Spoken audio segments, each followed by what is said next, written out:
Sejam muito bem-vindos a mais um episódio do Treino Disfuncional. O meu nome é Tiago Gomes, sou personal trainer e com este podcast procuro ajudar aqueles que já treinam a começar a treinar e aqueles que ainda não treinam a começar esta jornada que nem sempre é fácil. Hoje tenho na minha presença Luís Freitas. Muito obrigado por ter aceito o meu convite. Obrigado. Caríssimo amigo, caríssimo companheiro. Exato. E parceiro, neste caso, não é? Exato, temos a parceria. E pronto, és mais uma pessoa daquelas que eu aprecio muito o trabalho. E acima de tudo é por isso que eu acho que alinhar o trabalho contigo acaba por ser uma coisa que é bastante simples. E és das poucas pessoas que eu conheço que até agora não me apresentam defeitos, pá, uma coisa que tu tens de fantástica. Claramente exagerado, não? Claramente exagerado. Portanto, há de haver aí alguma coisa escondida, pá, que isto muitas tem coisas, que... muitas coisas escondidas. Muito obrigado, mais uma vez. Obrigado, E pronto, Tiago. começa se calhar por apresentares o teu contexto neste momento, a tua vida está uma correria, e tenta apresentar um bocadinho o teu contexto e o que tens feito nos últimos tempos. Pronto, obrigado, Tiago, pelo convite aqui para estarmos aqui juntos também a ter esta tertúlia, interessante como sempre, como todas as que tens tido, e parabéns também pelo teu super crescimento e projeto e em tudo o que te desenvolves também.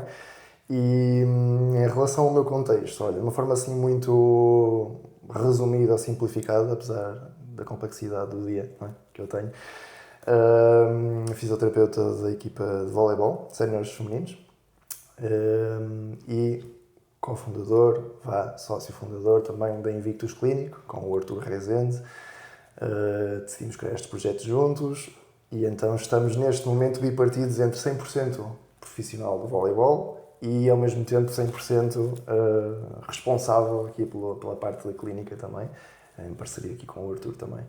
Pronto, e este é o meu contexto atual, é um contexto que preenche o dia todo. Fim de semana também nós trabalhamos sábado de manhã na clínica e, como sabes, o voleibol e o desporto em geral de alta competição também nos exige muito tempo, então o fim de semana também é preenchido, sobretudo com as responsabilidades que temos de acompanhar a equipa sénior.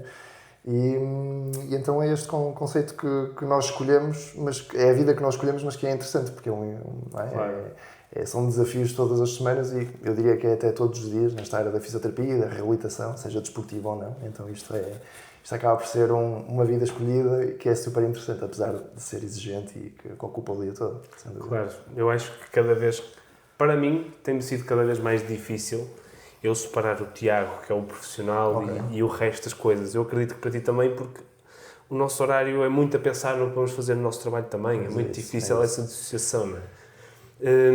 De que forma? E tu já tiveste em diferentes contextos de diferentes níveis, não é? Exatamente. E já passaste por contextos em que tu tinhas também de estar preparado de fazer preparação física, tinhas de ser o fisioterapeuta, e estás num contexto, tu disseste que estavas numa equipa feminina, não disseste que era do Futebol Clube do Porto, tu não quiseste tirar isto, mas eu apresento assim, e agora tens esse contexto em que estás tu, está o preparador físico, está o treinador, que também é licenciado em Ciências de Desporto, também é uma pessoa que tem conhecimento de área. Exatamente. Como é que, de que forma é que essa separação de papéis existe e como é que, pondo aqui os pontos nos is e pensando cada macaco no seu galho, ou partilha-se o galho em diferentes zonas? Como é que isso está a funcionar naquele contexto e para ti qual é o ideal? Essa é uma boa pergunta. Eu acho que a resposta não é simples, é sempre uma resposta cinzenta, porque a área de intervenção será sempre cinzenta e isso é interessante porque cada macaco no seu galho, existem especialidades, certo? E isso faz com que cada especialidade se torne mais conhecedor da sua área, o que faz avançar o conhecimento e a aplicabilidade desse conhecimento nessa área específica. O fisioterapeuta tem que ser cada vez mais e entender apenas a reabilitação, mas ao mesmo tempo a reabilitação na área do movimento e daquilo que o desporto exige. Essa nota que apresentaste em relação àquilo que era antes, porque eu também cheguei a fazer a parte mandava umas púlcaras para o ar, não é? Da preparação física e etc., na altura até com o Bernardo. E eu lembro perfeitamente que o bom disto é, eu posso me focar na fisioterapia, neste caso o nosso preparador físico, o João Domingos, 100% focado na preparação física, mas nós temos uma comunicação constante. Ele vem-me perguntar o que é que eu faço nesta situação, eu vou-lhe perguntar o que é que eu faço naquela situação. Então isto pode ser importante porque os dois profissionais têm o foco da sua área, no entanto, esta transversalidade, esta conversa permanente, esta troca de informações diárias de como é que a atleta está, com a escala do wellness, por exemplo, se está mais cansado, não está mais cansada, está mais estressada, há alguma queixa física associada, estamos a reabilitar algum tipo de lesão ou está num processo de recuperação diferente, e acho que estas decisões, e isto é interessante até depois para o programa de treino e para o programa de reabilitação também, são tomadas diariamente. Então, respondendo um pouquinho à tua pergunta, cada um especialista na sua área consegue-nos libertar funções de outras áreas que só nos vão ocupar energia e tempo que não é a nossa área, como já trabalhei nesses outros contextos, permite-me completamente ser bom ou tentar ser o melhor que consigo naquilo que eu faço, mas, no entanto, há sempre estas pontes que todos os dias temos uns com os outros e que efetivamente fazemos uma ação com isso. Ou seja, depois de conversarmos, depois de percebermos como está o estado desta atleta, ou reagiu melhor ou reagiu pior à sessão de ontem, à fisioterapia de ontem, à sessão de treino, ou o que seja, conseguimos adaptar e ajustar. E isto é multiplicado por 14, 15, 13 atletas diariamente. Okay? E nem sempre é possível fazer esta gestão individual diária, porque isto é o cenário ideal que te estou a apresentar, mas temos sempre como isto, esta ambição, esta visão de pelo menos partilharmos diariamente e em equipa. Falei muito do preparador físico porque acaba por ser esta área mais próxima, mas com o treinador também, que é uma coisa super importante também de perceber se pode geri-la, se pode fazer menos redes, se tem salto, se não tem salto. E havendo esta abertura de todos que temos, eu considero que temos mesmo uma equipa técnica fantástica, okay? Em termos destas sensibilidades, da capacidade de receber estes feedbacks e de adaptar naquilo que for possível o treino, a preparação física ou a fisioterapia.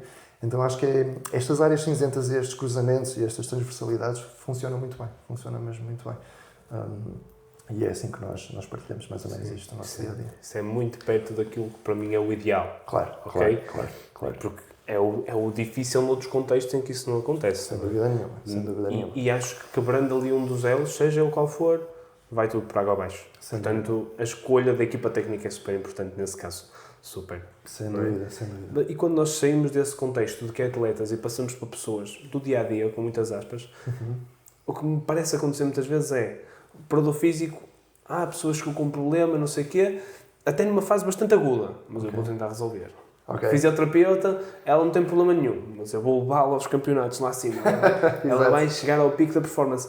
Por isso é que eu acho que este tipo de parcerias, tal qual como eu tenho com vocês e tenho com a Teresa, porque conforme acontece aqui, entre aquelas lutas que eu tenho, do personal trainer e de fisioterapeuta, acontece com o personal trainer e com o nutricionista, a malta que mete isso tudo no mesmo saco e que acha que consegue safar tudo, não conheço essas capacidades em mim, pelo menos, mas acho que quando nós conseguimos ter essas referenciações a quem mandar a pessoa no momento certo, acho que é uma coisa super importante. Pois. E entramos com os profissionais da medicina na mesma, também. Sim, já para não falar. Também entram aqui os fisiatras e tal, que mais uma vez, também tenho tido esta luta. Acho que a malta da bata branca também tem que continuar o estudo, não é só a ter. Claro. E muitas vezes, na parte da fisioterapia, sente-se muito isso, de certeza absoluta. Ok? Também, até nisso, tens uma sorte de caraças. Trabalhas com uma médica que também, não tive mal com ela, foi super fixe. A doutora Marta Massada é assim, algo completamente fora do comum. Portanto, e somos mesmo abençoados.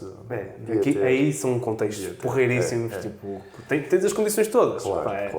Aquilo que é pedido a nível humano, está tudo muito bem. É isso.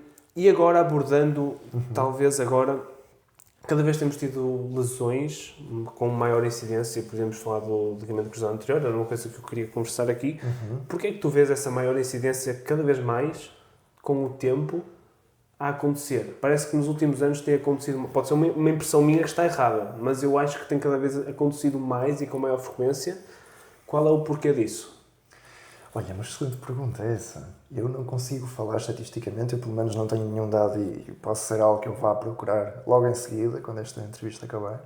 Sim, eu quero te deixar com mais dúvidas. Gosto, porque eu não sei estatisticamente se existe mais ou menos, se é uma coisa que agora também é mais sabida, não é? Do que antes. Temos redes sociais, que hoje a malta partilha tudo a cada instante. É muito mais o acesso é muito mais imediato do que há uns anos atrás, não é? Em que tu sabias, mas com algum distanciamento, não consigo dizer se acontece mais ou menos. Talvez se calhar se souberes que existe aqui uma estatística mesmo mais validada em relação a isso, posso tentar responder um bocadinho essa questão.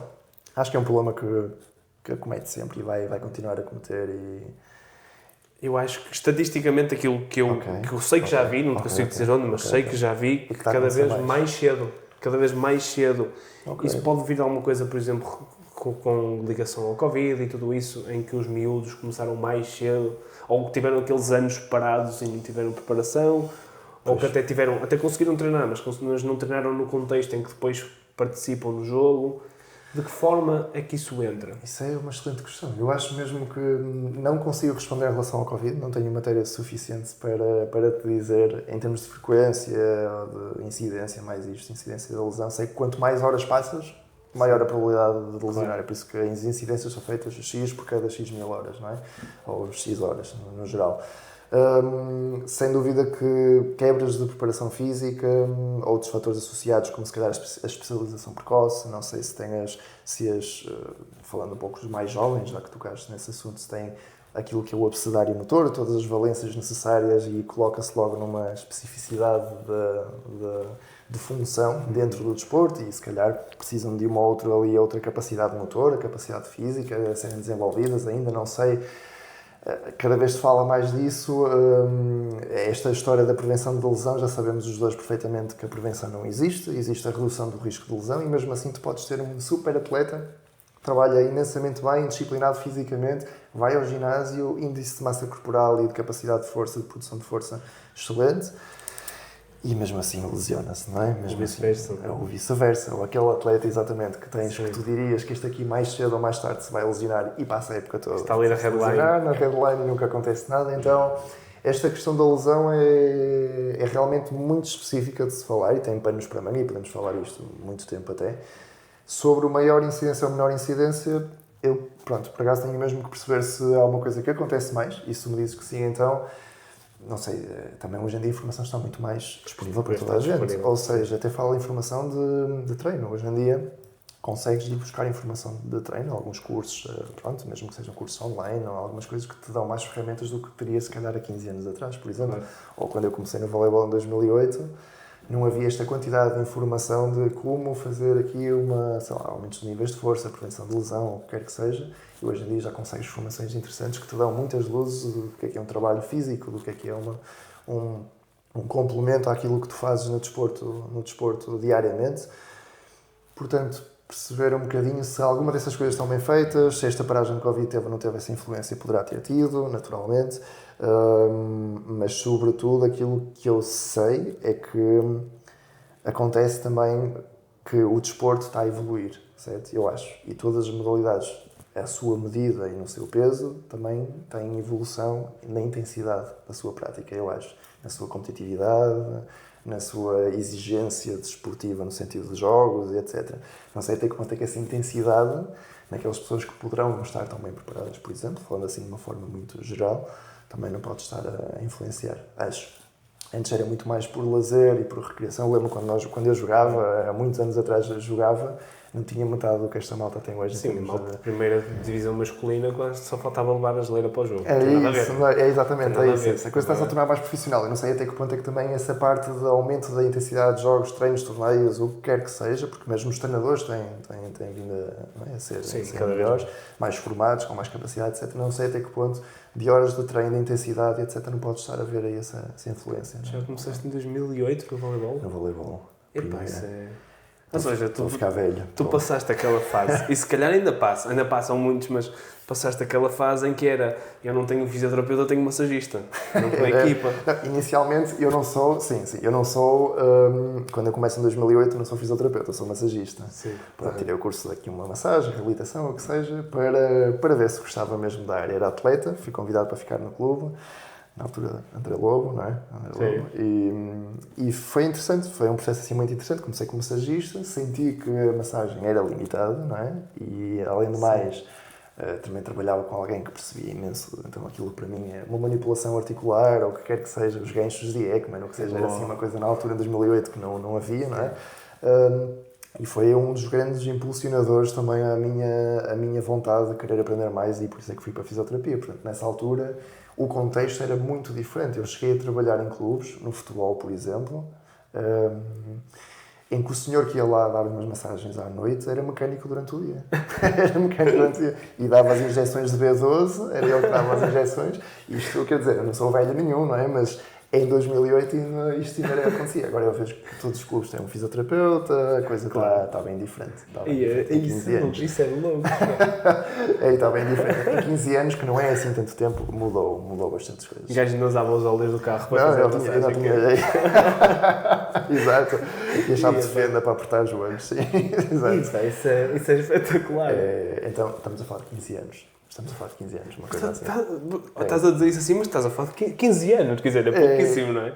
Isso é um exponencial. É mesmo exponencial. Hoje em dia eu tenho aqui os meus pacientes que vêm, e aqui na clínica vêm os pacientes de voleibol também, naturalmente, porque é uma área que eu estou muito ligado, e perguntam-me. Aliás, a pergunta que eu lhes faço é: então, o teu físio, o que é que tem feito? Como é que tens de trabalhar com o teu físio? E recordo-me que há uns anos atrás existiam clubes que não tinham físio sequer. Não tinham físio. Então, isto agora já não acontece. Agora já há físios em quase todos os clubes. Já assim. Sim. Pode ser duvidoso, tudo bem. Ou pode ser uma vez por semana, ou pode ser... pronto. Mas o clube já tem este contacto com físios que vão lá. E isto antes só acontecia nos melhores clubes. Nos outros não acontecia. Era um massagista, era...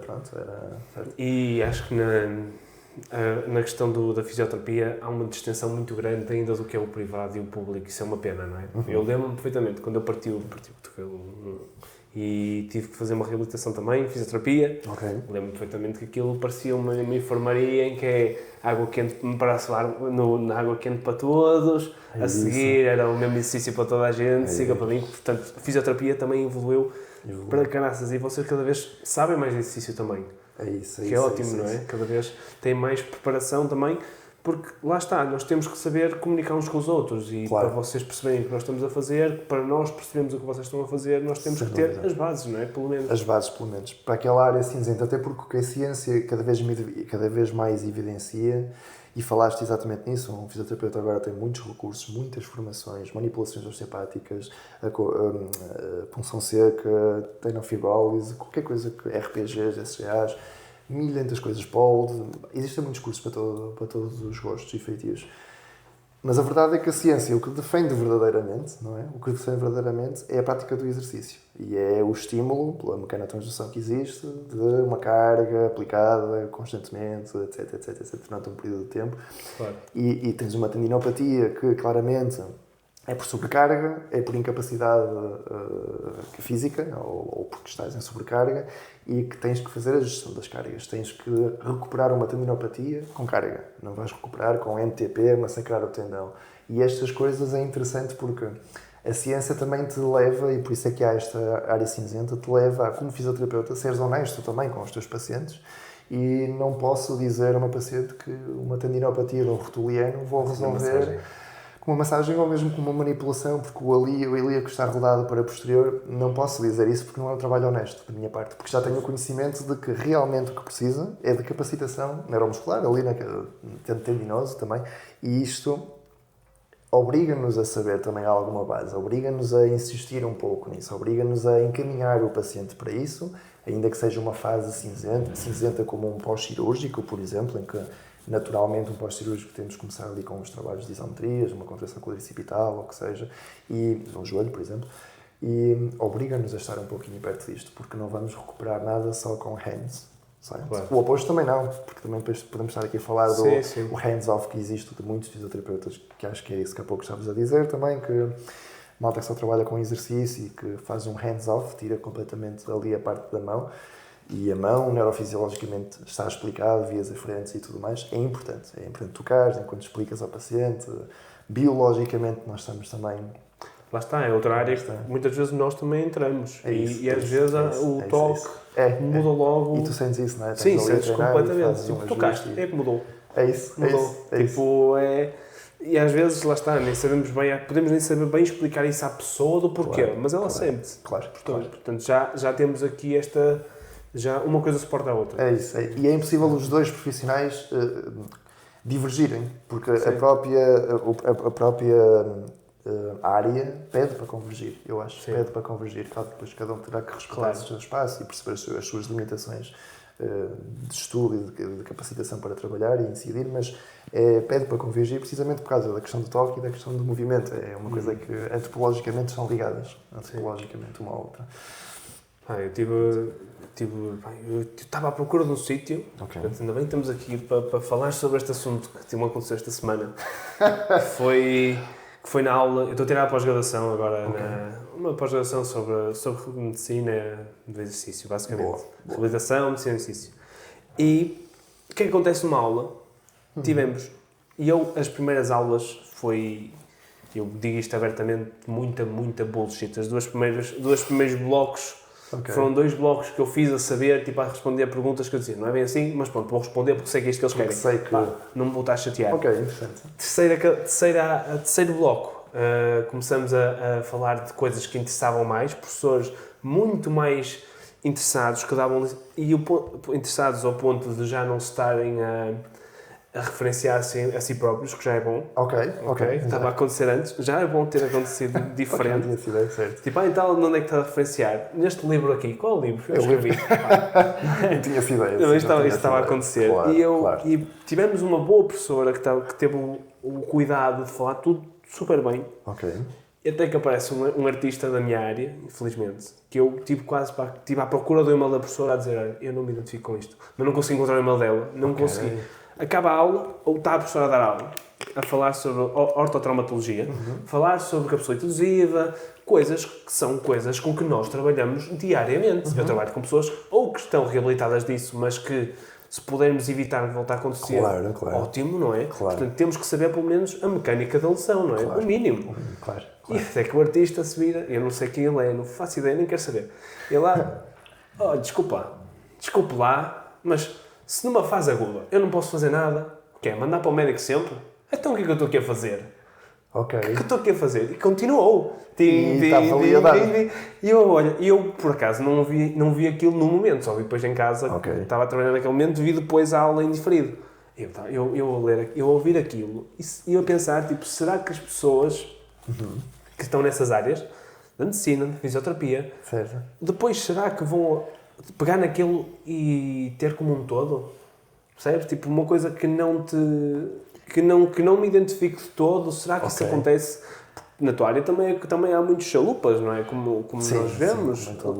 Acho que muitas vezes no tratamento, se calhar ainda há mais bullshit com a questão dos trigger points, com a questão disto, daquilo, que cada vez tenho visto cada vez mais. Sem dúvida. Olha, eu uso, é excelente, ainda bem estás a tocar nesse assunto, porque eu uso as técnicas todas. Eu uso todas as técnicas, absolutamente todas. A única coisa que diferencia, muito aqui na clínica, mas muito com as minhas atletas no Futebol Clube Porto também, a única coisa que diferencia é a minha comunicação com elas. E é uma coisa que dos últimos anos para cá, não tem sido assim desde o início, porque uma pessoa também vai aprendendo, e esse é o objetivo, aprender a vida toda. Mas a única coisa que diferencia é a comunicação. Eu posso fazer uma manipulação, em que tu ouves claramente aquele clac, ou o que seja, não é? Posso fazer uma punção seca, ou o que quer que seja, mas nunca vou dizer um discurso nocicetivo para o utente, para o paciente, para o atleta. Isto quer dizer nocicetivo, quer dizer que eu vou te dizer, Tiago, tens aqui o ilíaco fora de sítio, deixa-me manipular-te para ele ir ao sítio e passa aqui a cada 2 semanas para te recolocar no sítio. Mantenho uma agenda cheia, o paciente é educado que o ilíaco sai fora de sítio, logo o provocador, A provoca B, então preciso ir ao fisioterapeuta para me colocar o ilíaco no sítio e o B desaparecer, certo? E isto o que é que estás a fazer? Mantens uma agenda cheia e crias uma codependência, mas não crias uma independência no paciente. Então imagina, isto falando daquilo que estavas a dizer, que na nossa área também há chalupas e etc. O que é importante? É aquilo que tu fazes não comunicar de uma maneira nociceptiva. Eu estou a utilizar técnicas com o meu paciente, estou a explicar que aquilo é apenas para inibir transitoriamente aquela musculatura, para que se sinta melhor naquela área, no momento em que estamos a tratar, ou para que saia melhor deste gabinete. Mas o que é importante logo a seguir? Vai treinar, vai mexer. Claro.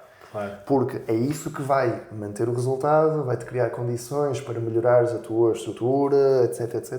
Melhorar o território envolvente, vais logo ter mais capacidade para o teu dia-a-dia, para o teu gesto desportivo, o que seja.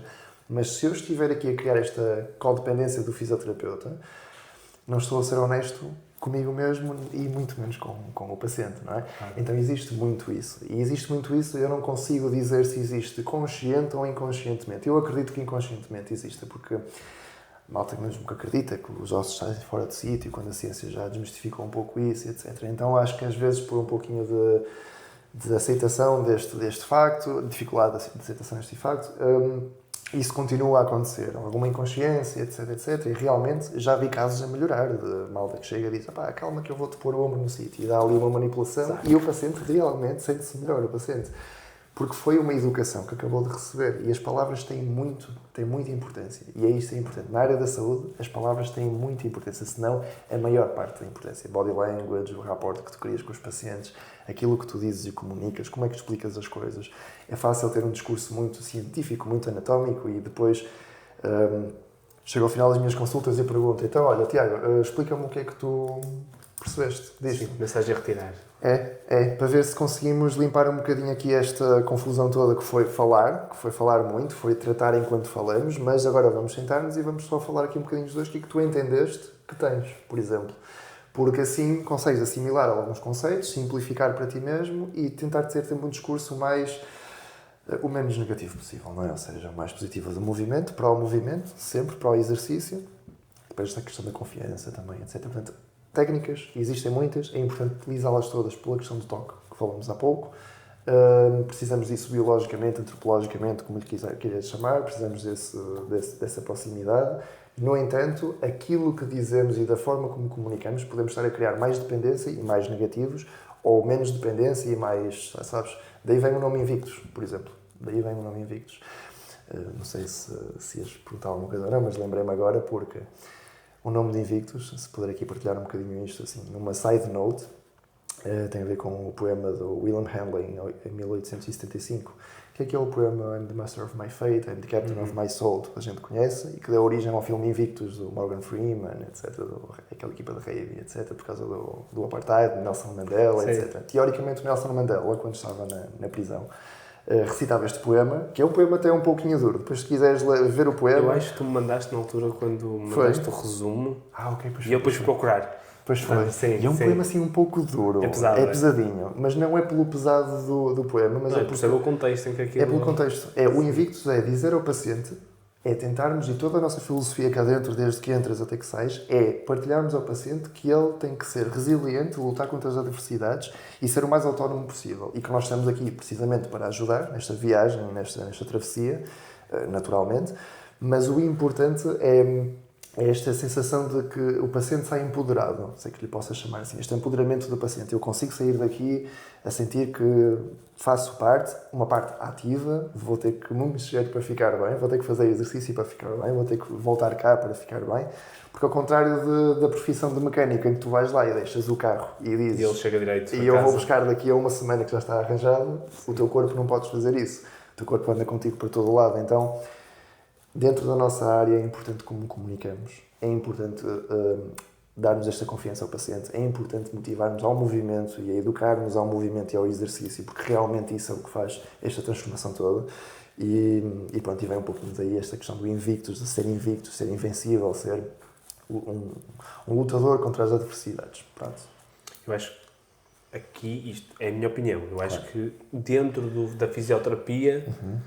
É mais fácil motivar, porque há uma dor e a cura da dor por si só é uma grande motivação, do que muitas vezes aquela pessoa que vai para o ginásio porque quer perder os 5 quilos ou quer perder não sei o quê. Porque olha-se no espelho, sinto que estou pior, estou mal. Mas às vezes olham para a sua própria rotina e não sabem reconhecer onde é que está o erro. Tu perguntas, e eu falei sobre isto com a Teresa muitas vezes, por exemplo, tu perguntas, então e como é que come?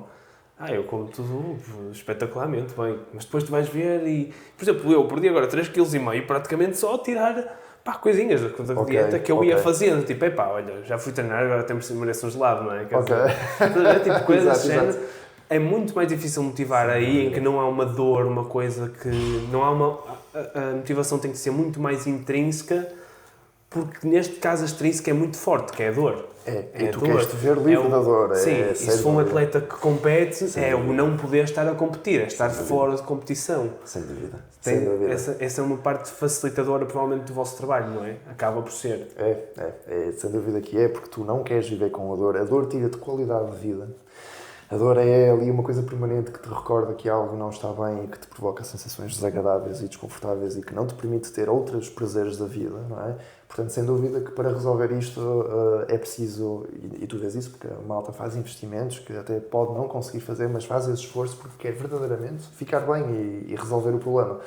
Na parte do exercício, se tu estiveres confortável, e digo confortável sem dor, refiro-me a isso, naturalmente a tua motivação vai ser sempre a autoimagem que tens. Porque perdes peso, se tiveres peso a mais, perdes peso, já ficas mais motivado. Se fores magrinho e ganhares massa muscular, já ficas mais motivado. E essa automotivação é o loop, o loop que faz.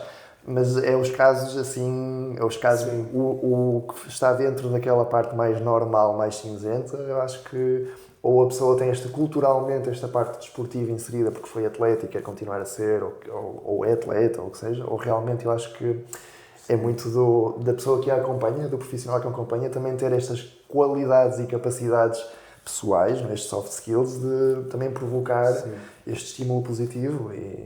É muito guiado pela autoperceção de sucesso, não é? É preciso ter ali, pequenos goals que se vai com... Porque quando chegas a uma altura em que já não tens... Perguntas-te, então agora o que é que és ginásio? Não sei, quero ter saúde. Caramba, e houve um colega meu que disse, e isto aqui ficou-me marcado, com uma rapariga de 20 e poucos anos, que disse, eu treino só para ser saudável. Disse assim, olha, isso é o que a minha avó diz. E eu fiquei com aquilo na cabeça, realmente, olha, ok, tu vais treinar para ter saúde, porreiro, mas podes ter um objetivo a mais. Claro. Marca um objetivo, caramba. Claro. E há pessoas que, lá está, na minha área, esta parte da psicologia, há pessoas que se calhar preferem olhar para um objetivo lá acima e ficam a meio, mas estão melhor do que se não estivessem aqui. Não cheguei lá, caramba, mas não cheguei aos 100, 0 aos 100, mas cheguei aos 75, caramba, mas estás a 75. Pois. E há outras que vamos definir um objetivo para 2 semanas. E bati, ok, agora vamos avançar. E vamos avançar. E este tato nosso também é super importante. Porque cada pessoa é uma pessoa, aquela coisa de não dá para ser igual com toda a gente. E eu sinto muito isso. Isso é importante porque realmente objetivos a curto prazo, objetivos a longo prazo, coisas alcançáveis semanalmente ou coisas inalcançáveis a um ano, são importantes para diferentes pessoas. E é realmente, temos de ter essa capacidade de chegar de maneira diferente a pessoas diferentes. Eu sinto isso muito na clínica e no voleibol, no desporto em geral. Há atletas que chegam mais facilmente, há atletas com uma explicação até mais direitinha em caixa. Às vezes tenho que mudar a minha maneira de interagir. Nós temos que adaptar-nos sendo sempre honestos connosco mesmo, a nossa personalidade e etc. Mas temos que nos adaptar, porque são interações humanas. E tu também deves sentir isso, que às vezes és muito mais descontraído com os pacientes teus, clientes teus, muito mais sério e rigoroso com outros. E isto não quer dizer que não sejamos nós mesmos, mas esta adaptabilidade é importante de parte a parte. Eu acho que as comunicações entre duas pessoas e as interações é mesmo um tango que costumamos dizer aqui na clínica que precisamos de nos encontrar no meio.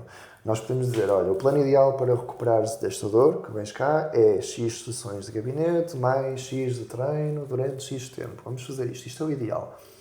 Mas temos de encontrar aqui um meio, face àquilo que a pessoa realmente consegue, em termos de disponibilidade horária, se trabalhar, em termos de capacidade financeira também para assumir o custo. Então este tango é importante chegarmos a toda a gente, porque no final do dia, aquilo que é mais importante mesmo é que tu consigas melhorar aquela pessoa, aquele estado, seja a parte da dor, da saúde, seja a parte física, é um bocadinho. Conseguiste incentivar, conseguiste dar um passo mais à frente com aquela pessoa. Conseguiste, está feito. Pronto. No final do dia é isso que importa. É isso que importa. E acho que nesta área ainda há outra coisa, que é...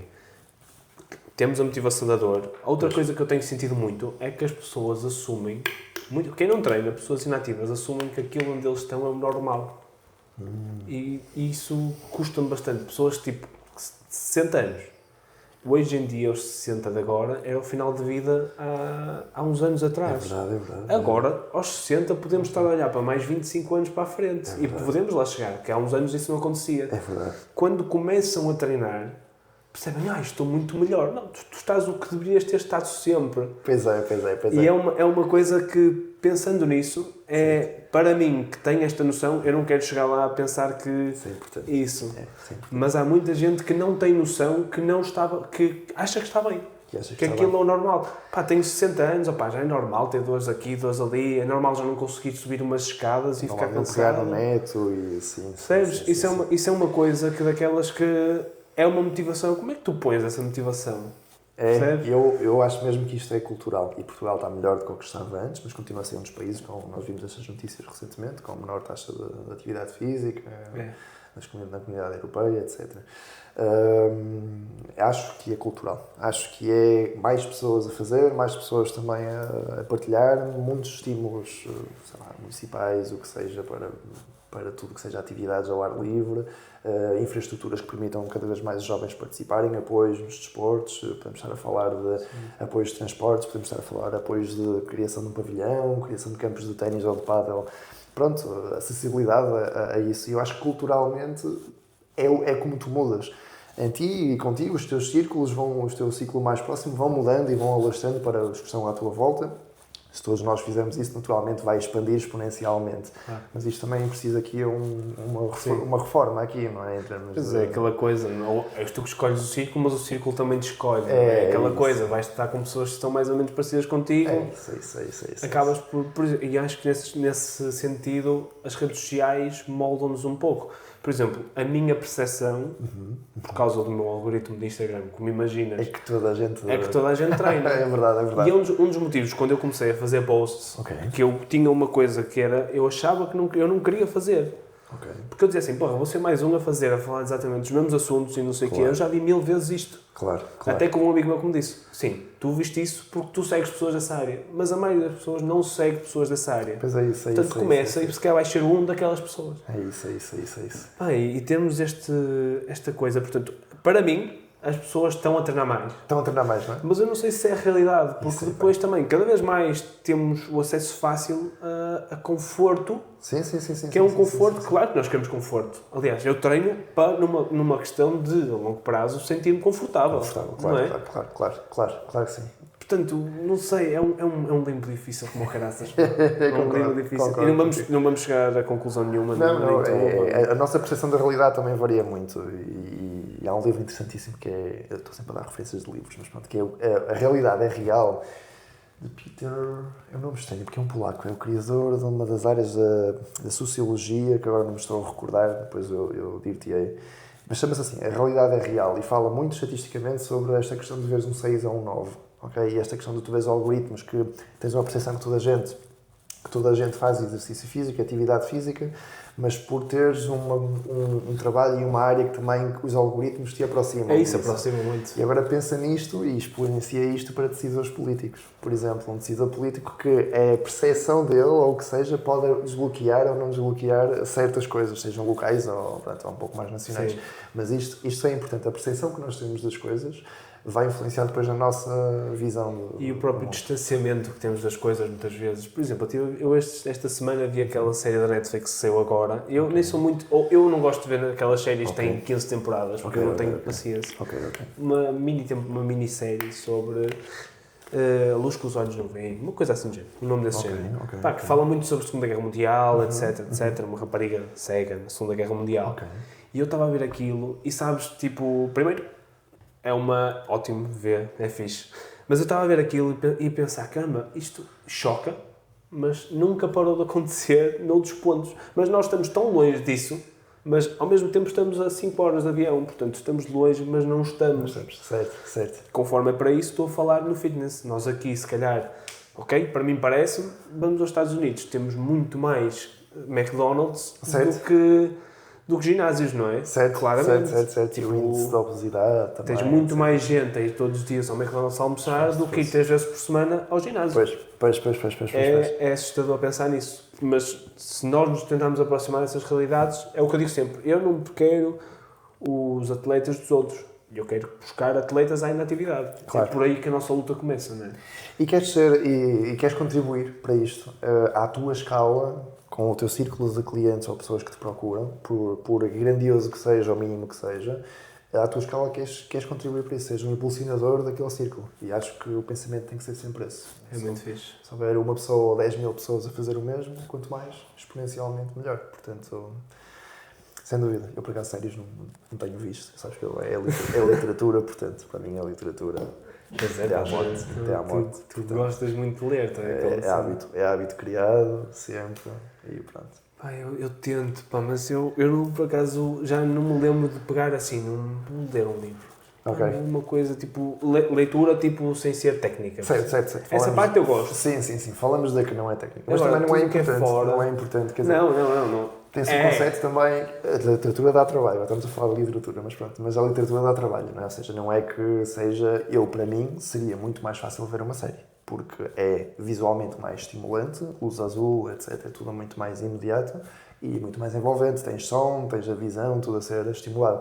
A leitura requer algum desgaste energético, porque tens que estar a ler, tens que estar focado e tens que estar naquela imageria toda, imagens na parte mental. Pois, eu normalmente tenho tempo livre mais à noite. Pois que é o que eu faço também. E eu, se tento ler antes de dormir, não estraga-me a noite. Juro, é sério, sentes isso? A minha não durmo se não leio. E é todas as noites, nem que seja um parágrafo, se estiver extremamente exausto, tem que ser. Esquece, isso não dá. Aliás, tenho livros aqui, também tenho livros de alguma forma ou outra. O Sapiens, estou a ler o Sapiens. Que tal? Há meio ano, pá. É um livro pesado do ponto de vista de que parece que enrola ali um bocadinho. Há ali uma fase que enrola um bocado, ou não enrola, anda, mas acaba sempre a falar um bocadinho do mesmo, não é? Interessante, ok. Mas eu estou ali parado naquilo há não sei quanto tempo. A sério, sentir isso. Eu por acaso sinto mesmo que é um dos livros assim mais resumidos, porque o Yuval escreve de uma forma capitular, resumida. Há livros de história. É resumido muito mais... e avança no tempo, mas fala muito, parece que as palavras se repetem muito. Parece que fala sempre a mesma coisa. Por acaso é um dos que eu tenho aqui porque acho interessante. Aliás, os que foram escolhidos para aqui é precisamente para ver um contexto daquilo que eu explico ao paciente. Daquilo que é. Todos os livros que estão aqui, mesmo objetos no geral, têm sempre um porquê de estarem aqui. Não estão aqui só pela decoração, naturalmente. Sim, não. Mas pronto, não é para meter debaixo dos calcanhares para fazer de roupa, não. Exato, não. Confesso que já o fiz. Já usei um livro em casa, a dar também em casa, tens aí... Se me perguntas se eu, neste momento, este aqui não vou às vezes, porque às vezes volto ao Graze para reaver alguma anatomia, porque pronto, não dou aulas, eu desse aulas de anatomia, estava sempre a relembrar-me de coisas, mas pronto, uns mais que outros, naturalmente, mas é sempre de consulta. Estão sempre de consulta. Olha, uma coisa que eu tem-me dado super jeito, aquelas apps de anatomia. Ok. Para mostrar a pessoas o porquê. Exatamente. É fixe. Tipo, é uma ferramenta. Está aqui eu uso, e é isso, a representação visual com que as pessoas ficam. Olha, tens aqui este tendão, é isto que te está a chatear, porque não tens capacidade de física para... Vamos voltar a isto. Até nisso, a abordagem, pessoa para pessoa, é diferente. Há pessoas que eu gosto de usar tecnologia, há outras pessoas que não... Pode saber, eu quero tempo de descanso. Amigo, isto é para andar, mas isto é... Isso. E para mim, atletas assim também, atletas assim, sem dúvida. Eu trabalho menos com atletas e mais com malta de empresários, etc. Que treinam lá no estúdio, portanto acabo por não ter esse objetivo atlético, a maioria deles. E eu próprio sou eu que tento impingir ali alguns objetivos, para termos alguma coisa a procurar. Claro. Porque para eles, vem cá porque a minha mulher me diz, começa assim, depois acabam por ganhar o gosto. Claro. Portanto, muitos deles, alguns gostam, certo? Alguns que são mais ligados à parte de tech, ou de alguma coisa assim mais ligada à saúde, eu gosto de usar tecnologia. Outros que não querem saber. Querem andar. Eu acho que isto não é tudo para hoje. Não é tudo para hoje. Chego ali ao final do treino, estou em modo de sobrevivência já, eu agora... Eu sou mais 3 séries, não, são 2. E 2. São 3 com menos repetições, ok. Lá está, o treino faz o teu acabas, fechas a mão com certeza. Então vão ser mais de 3 com menos repetições, pronto. Mas treinou, sim. É isso. Até sexta, para a semana a mais. Exato. É fixe, aí... Esta ginástica que nós temos de ter, cada vez mais acontece. Tens de ser capaz de... Esta questão toda de soft skills, capacidade, CRM, tudo que seja capacidade de falar com outra pessoa, etc. Networking, é importante, porque senão não chegas às pessoas. Temos que saber chegar às pessoas. Não adianta ser à nossa maneira, não adianta demonstrar que sabemos muito, não adianta demonstrar que somos os melhores. Importa que, para aquela pessoa, aquilo é o mais importante naquele momento, não é? No meu caso é um bocadinho até diferente, porque a dor realmente é a coisa mais importante naquele momento. Mas mesmo para quem vai à tua procura, também aquilo é mais importante para aquele momento. Vai contrariado, vai sem energia, vai em esforço muitas das vezes, mas aquilo é mais importante. E saber chegar às pessoas, na área da saúde, das ciências do exercício e do desporto, acho que é a coisa mais importante. Eu acho que foi aquilo que eu, nos últimos nos últimos tempos, que eu tenho trabalhado com mais pessoas, tem evoluído mais, que é na parte das soft skills. As pessoas notarem e sentirem de que, se me disserem que dormiram mal, eu vou estar a de facto fazer alguma coisa porque se sentiram mal. Não é tipo, está bem. Ok, porreiro, então são 100 kg de supino. Opa, não dá, tipo, vamos mudar aqui alguma coisa. É isso. Elas sentirem isso, se calhar. Esta flutuação semanal, porque nós todos flutuamos, nós somos humanos e quanto mais chegares às pessoas, mais consegues também ajudar verdadeiramente. Mesmo a própria readiness, chegou e vem assim a arrastar-se. Ui, pronto, já vi tudo hoje. Claro. Tipo, o querer entrar no treino, às vezes até tiramos aquilo que era o ideal, que estava ali planeado, vamos mudar aqui alguma coisa para que a pessoa entre no treino. Vamos perder 10 minutos, prefiro. Claro. Prefiro, mas que aqueles 50 a seguir sejam em condições. Sem dúvida alguma. É super fixe. Aqui muito falam muito e aqui faço perguntas de além de dormiste bem ou dormiste mal, também tenho aqui algumas perguntas relacionadas com a parte emocional, com a parte de trabalho, está tudo bem em casa ou não está tudo bem em casa, entre aspas, não é? E isto não porque quero entrar lá está numa área da psicologia que não é a minha, mas eu tenho que perceber se isso está a influenciar na dor da pessoa. Claro. E depois, havendo um red flag qualquer, posso reencaminhar para o serviço de psicologia. Mas por aí tentar ter essa sensibilidade, porque realmente não é só chegar, deita na marquesa e vamos trabalhar. Ou chegar, vamos treinar. Simples. Há ali coisas. Sim, coisas que... eu tenho sentido cada vez mais isso. Por exemplo, muita gente... Quando trabalho com idosos, muitas vezes, em que é triste, isto aqui parece que não quero parecer frio de forma nenhuma, mas é à medida que vamos envelhecendo, o nosso círculo de amigos vai desaparecendo, porque não é? Vai-se perdendo pessoas pelo caminho, e é o normal. E muitas vezes aquelas pessoas chegam a nós e não têm outro momento do dia em que tenham uma pessoa ali uma hora com elas que esteja para as ouvir. Sem dúvida. Muitas vezes chegam a casa do trabalho, outras pessoas até mais novas, chegam a casa, a minha mulher só vem mandar vir comigo, não sei o quê, naquela hora eu estou ali, estou a conversar com ele. Sem dúvida. É uma cena fixe, tipo, não é, a minha área não é psicologia, mas não foge, saber ouvir faz parte daquilo que é uma skill que eu tenho que ter. É isso. Saber ouvir. Havia um estudo na área da fisioterapia que, não era da fisioterapia, era da saúde mesmo, que médicos, fisioterapeutas, etc., interrompiam o paciente a cada X segundos. Estamos a falar de 15 segundos ou 30 segundos, o profissional de saúde interrompia. E é a coisa mais errada de sempre. Deixa falar. Claro que há que saber controlar a sessão, porque a sessão tem um tempo limite, temos uma agenda por cumprir, temos um respeito pelos horários de toda a gente e do profissional também, mas é importante saber ouvir, porque realmente os profissionais de saúde, alguns, não todos, mas alguns, interrompem muito, falam muito, explicam muito, querem demonstrar quase inconscientemente que sabem muito e sabem do que estão a falar. E a pessoa precisa de falar de outras coisas. As pessoas precisam de falar às vezes que o trabalho corre mal e que anda a dormir mal e que anda a ter sonhos e pesadelos. Ou coisas mais simples, que é que vou jantar hoje? Sugestão para o jantar. certo, e estás ali. E na final aquilo dá-lhe um desabafo, um alento, em que depois a tua técnica e a tua intervenção vai ser um acumular ainda mais positivo, porque já conseguiste ganhar um pouco mais de rapport e de confiança com o paciente, a expectativa vai ser encontrada, o resultado final, o outcome, vai ser muito mais benéfico.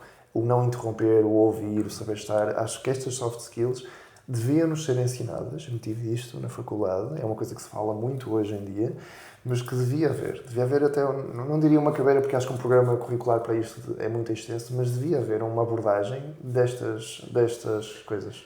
É muito difícil. E sabes que a nível de formação base, eu já achei mais que aquilo que nos ensinam na faculdade tem pouco interesse. Acho que cada vez mais consigo notar coisas que eu fui buscar lá. Sim. Eu sinto muitas coisas. Mas também há outras coisas que, de facto, senti mesmo que faltavam. Biomecânica, já falei disso até aqui. Biomecânica, na minha faculdade, eu saí de lá, quer estudar a velocidade relativa da chuva com o carro, tudo bem. E alavancas e falar sobre... É isso. Esse tipo de coisas que, de facto, interessavam. Eu depois fui tirar a pós-graduação a seguir, eu sentia-me um burro.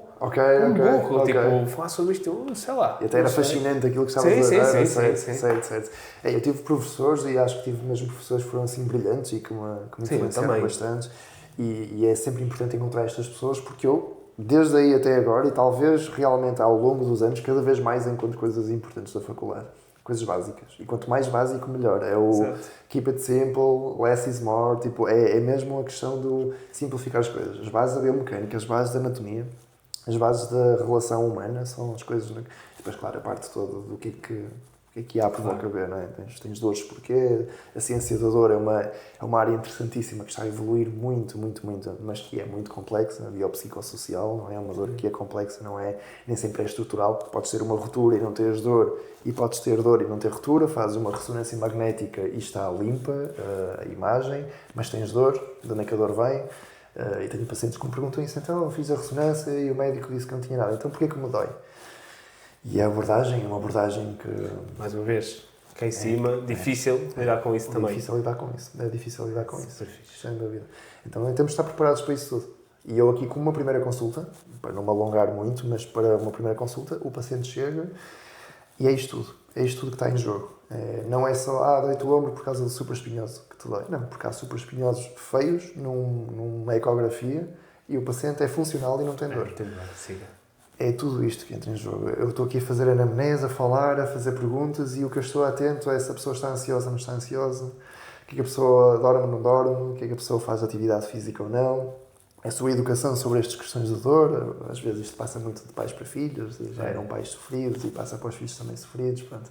E é isto tudo que entra em jogo. Tens de ter essa capacidade. Sabes que eu às vezes eu faço a avaliação física quando começo, por exemplo, com um complemento online. Pois.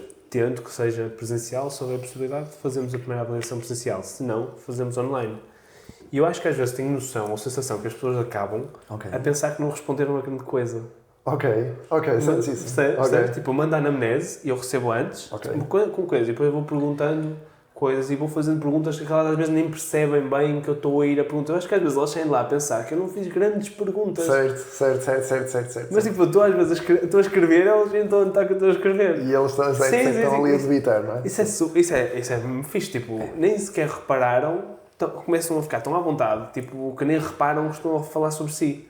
Não, mas é exatamente isso. E esse é o ponto onde nós devemos estar mais atentos, é o que eu sinto. Porque é aí onde vem a informação toda, eu acho. Falam do seu contexto. É o contexto. Tu precisas de entender o contexto. E essa é a parte de estar atento. Porque se estiveres a escrever, eu muitas das vezes faço isso ao escrever, e estou preocupado com a escrita. E tenho que parar e realmente estar atento. Porque é naquele momento em que está ali a acontecer a conversa verdadeira, é quando está a dizer, mudei de trabalho há 6 meses, não sei o quê. Eles nem relacionam que a dor começou nessa altura. Que a sua dor começou nessa altura, na mudança de trabalho. Deve ser porque estou a dormir mal. Ou deve ser porque, estou aqui a dar um mau jeito, ou dei um mau jeito. Sim. E eu tenho que voltar lá outra vez. Mas calma, mas a dor começou há 6 meses, mudou de trabalho há 6 meses, o que é que aconteceu aqui? E começo a ir por aí. Tenho que estar atento a isso. Porque é muito fácil passar aquilo, não ligar ao mudei de trabalho e vou pensar na estrutura. E estou ali preocupado com L4, L5 e não estou preocupado com o mudou de trabalho. E aquilo é importante, o contexto é importante. Claro. O contexto. Então, acho que agora vamos tentar sair desta questão tão mais holística e grande e que estamos aqui a andar à volta e vamos tentar entrar numa vertente mais meter a mão na massa. É aqui que eu quero fazer. Isso. Já estiveste noutros contextos e eu também já estive noutros contextos e muitas vezes eu sinto que nós não estamos preparados para lidar com coisas que se calhar para vocês são muito básicas. Por exemplo, um treinador de voleibol, que era o meu caso, alguém torce um pé. Como é que nós temos que atuar? O que é que nós temos que fazer? Ou alguém cai no bloco, suspeitamos uma ruptura de um ligamento, seja o que for. Como é que nós podemos atuar aqui? Excelente, é excelente. E existem protocolos para isso, que é isso que nós aprendemos. E é preciso aplicar a questão da percussão, a questão de perceber se tem uma gaveta ou não tem uma gaveta, a questão do mecanismo de lesão.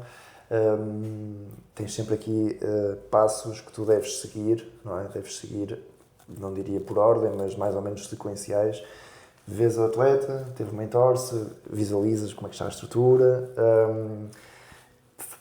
Isto agora podemos falar de cada caso específico, mas tu vais para o nível de percussão, podes fazer a palpação do quinto metatarso, na questão do entorse, de consegue ou não consegue apoiar o pé no chão. E se tu cumpres estes critérios que nos são ensinados, que existem aqui, já está tudo protocolado, e se algum destes critérios não for cumprido, 3 de 8 ou o que quer que seja, que te dê algum tipo de desconfiança, reencaminhas para o hospital, imagiologia, raio-x, o que seja.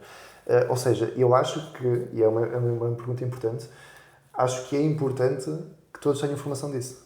Treinadores, inclusive, porque o fisioterapeuta pode não estar lá. O fisioterapeuta pode não estar É o normal, isso é o normal. Aliás, é o normal. Até acontece, por exemplo, há fisioterapeuta no clube, mas depois tu treinas no outro pavilhão É isso. Depois tu treinas uma hora em que o fisioterapeuta não está. Ou vai no jogo. Sim, ou estás no jogo e não tens um fisioterapeuta para cada jogo e tu não sabes como agir. Noutros contextos, sem dúvida. Literalmente, esta parte devia ser uma coisa ensinada na faculdade. Não é. O traumatologia ali imediata, o serviço. Sim, o início. Pelo menos para conseguires fazer uma triagem do que é que poderá ser aqui uma coisa mais minor ou não. Na dúvida, nós dizemos sempre, e toda a gente sabe disso, na dúvida manda. Na dúvida manda, faz um raio-x. Era o que eu faria, mas e para tentar minimizar o dano até ela chegar lá? Por exemplo, percebes? Pôr o pezinho em cima, meter o gelo. Imobilizar sempre. O Rice. Sim, o Rice está cada vez a cair mais, não é? Em algumas coisas. Numa situação assim muito imediata, a verdade é que o gelo vai-te criar uma situação de analgesia transitória, provisória, vai-te sentir ali um pouquinho melhor. Eu acho que o ideal sempre, se tiveres que pensar numa única coisa, é vais imobilizar. Isto é o mais importante, imobilizar. Como tu quiseres, pode ser mão, pode ser alguma ligadura que tenhas, o que seja, ou então não mexer. O ideal é até não mexer mais do que aquilo que já foi mexido na altura, não é? Mas imagina, tens um problema do joelho, tens um LCA aparente, tens uma entorse muito feia, ou o que quer que seja, se não fores especialista para estares a fazer os testes, o teste do Lachman, o teste da gaveta, etc., mas vale não mexer, até porque há alguns momentos que não convém fazer os testes para não agravar o seu estado de ligamento. Uma luxação do ombro, vais tentar colocar o ombro. Se for a primeira vez, é melhor não. Se já for recorrente, se calhar até fazes isso, mas se for a primeira vez, não mexe, porque pode ter algumas complicações. Imobilizar é sempre bom. Para qualquer pessoa que não seja da área da saúde, avalias ali alguns critérios, podes ter uma fratura exposta, não é? Mas visualmente está tudo bem, é uma coisa que aparenta ser grave, mas vão reencaminhar. Não tens o fisioterapeuta ou o responsável médico disponível no momento, mas vale reencaminhar. E eu prefiro pecar por excesso do que por defeito, sempre. Sobretudo quando estamos a falar com uma alta jovem. Há sempre pais associados e menores de idade, é sempre uma complicação aquilo, portanto, peca por excesso, manda isto para o hospital, imobiliza dentro do que for possível, não mexe, não apoias o pé no chão, faz uma ligadura qualquer e siga. Existem protocolos específicos para seguir, para fazer algum tipo de avaliação mais específica no campo, que deve ser ensinada, sem dúvida alguma. Porque assim, essa triagem é logo muito mais eficaz, não é? Mas tentar, no caso de dúvida, pecar por excesso. Na minha formação, em concreto, eu tive uma cadeira de traumatologia na faculdade optativa. Não faz parte, tipo, como é que é possível isto ser uma opção? Porque tu lidas com malta que está ali. Tu lidas com pessoa. Sim, isto é o que acontece. É o que acontece. Normalmente. Exato. E além disso, nós não falamos sobre essa ação em concreto. Claro. Falamos muito de DAE, que está disponível quando num clube. Falamos sobre salvamento em piscinas. Estás a falar de SOS mesmo, não é? Sim, tipo suporte básico de vida, sim. Caramba, mas e o resto? Tudo o resto? Isso faz falta, atenção, isso faz falta. Era acrescentar o resto, não é? Sim, falta o resto, não é? Entorses vais ter muitíssimas, joelhos vais ter muitíssimos, fratura de colos, quando a malta cai com o braço estendido no chão, que é a fratura do rádio, cabeça do rádio, muitas também, depende do desporto, mas muitas. E estas coisas acho que é importante saberes avaliar na altura, avaliar e naturalmente para fazeres ali uma triagem de pronto, estou com dúvidas, vai para o hospital, ou está tudo bem, estás funcional, e pronto. De todas as formas é sempre pecar por excesso, sem dúvida, é pecar por excesso. É uma área muito grande. Eu agradeço-te imenso, mais uma vez. Eu que te agradeço, Tiago. E foi uma ótima conversa, espero que tenham gostado e até uma próxima. Obrigado, Tiago. Está fechado.